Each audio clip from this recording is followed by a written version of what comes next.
আপনার বিড়াল কিভাবে গোসলের সময় এতটা শান্ত থাকে?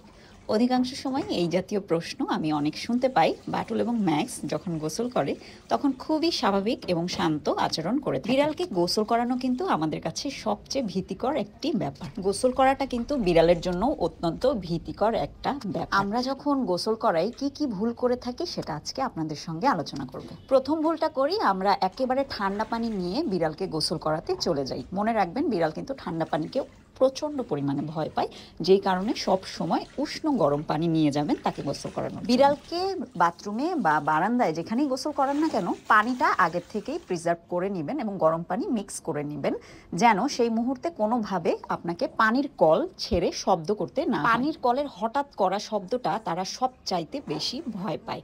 চেষ্টা করবেন সেটা ইগনোর করে একটা আরামদায়ক পরিবেশ ক্রিয়েট করে খুবই হালকা ভাষায় তাদের সঙ্গে কথা বলে গোসল করানোর জন্য। আপনি যখন তার সঙ্গে সফট ভাষায় ইন্টারেক্ট করে কথা বলেন তখন তারা মনে করে সব কিছু ঠিকঠাক আছে। এই ছোট ছোট টিপস যদি ফলো করেন, নেক্সট টাইম থেকে আশা করছি আপনারাও আপনার বিড়ালকে খুব সুন্দরভাবে গোসল করাতে পারবেন। আজকের ভিডিওটা আশা করছি আপনাদের অনেক অনেক কাজে লাগবে। নেক্সট টাইমের জন্য এটা চাইলে শেয়ার করে রাখতে পারবেন। ভালো থাকবেন সবাই।